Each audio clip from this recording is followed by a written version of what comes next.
and these questions are frequently asked by the examiner. So fitting shop is very important portion where examiner asks multiple questions regarding their tools, operations, safety precautions, and their jigs and fixtures also, lot of things. So here I listed 20 important questions.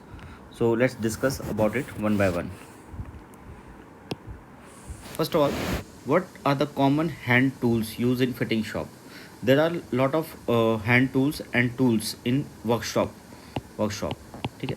And in workshop there are number of shops like sheet metal, fitting, machine shop, welding shop, etcetera.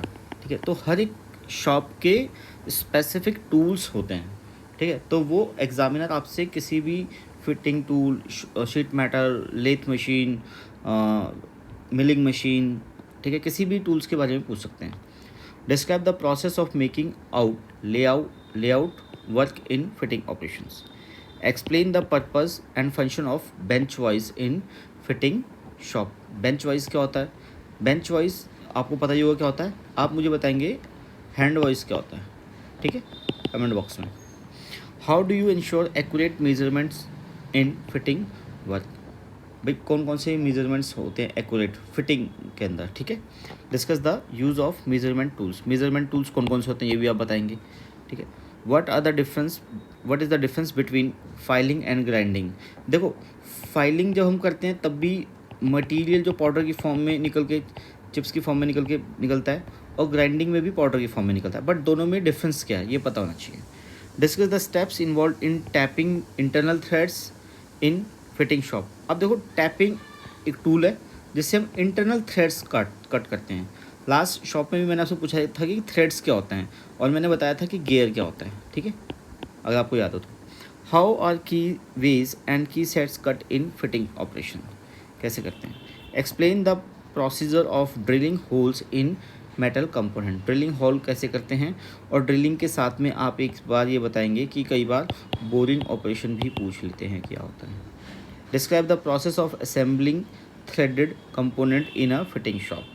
ये कैसे करते हैं. What is the different types of fasteners use in fitting work. Provide example. Fasteners क्या होते हैं, इसके example बताने हैं. ठीक है, कितने टाइप्स के होते हैं ये भी बता सकते हैं आप. पहले बताइए कि फास्टनर होता क्या है, फिर उसके type. Discuss the importance of deburring in fitting operation. ये हमने ऐसा ही क्वेश्चन हमने देखा था शीट मेटल फॉर्म शॉप के अंदर भी. ठीक है, डी बरिंग क्या होता है.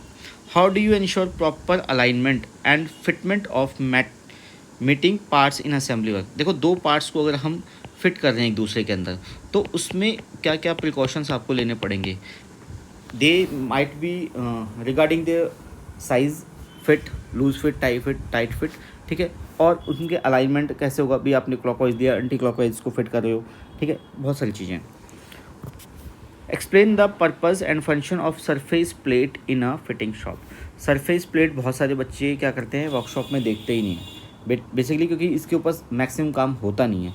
लेकिन अगर आप बिल्कुल एक्यूरेट काम कर रहे हैं तो जितना भी मेजरमेंट वाला काम है, सपोज आपने ये एक ब्लॉक है, इसकी हाइट मेजरमेंट करनी है. ठीक है, ये h हाइट है इसकी, तो ये इसको सरफेस प्लेट पर रखा जाएगा इस ऑब्जेक्ट को. उसके बाद इसकी मेजरमेंट ली जाएगी, क्योंकि सरफेस प्लेट का फंक्शन क्या होता है, बहुत ही स्मूथ सरफेस होता है. ठीक है, फिर इसमें कोई भी इंक्लिनेशन नहीं होता किसी भी साइड से. सपोज अगर ये सरफेस प्लेट है, चारों के चारों जो उसके पार्ट्स होंगे वो इक्वली होंगे. मतलब स्पिरिट लेवल से आप चेक कर सकते हैं, उसका लेवल एकदम हॉरिजॉन्टल होगा. ठीक है, हॉरिजॉन्टल सरफेस होगा, बिल्कुल किसी भी पॉइंट से ऊपर नीचे नहीं होगा. तो सरफेस प्लेट के बारे में आप थोड़ा सा खुद पढ़ लेंगे, उसके बाद हम डिस्कस कर सकते हैं. Describe the procedure of fitting bearing on to shaft. अब जो बियरिंग्स होते हैं उनको शाफ्ट में कैसे फिट करते हैं. शाफ्ट क्या होता है, एक रॉड होती है, रॉड लाइक. ठीक है, जो कि पावर ट्रांसमिशन के लिए काम करती है, और उसमें बेयरिंग फिट कैसे करते हैं.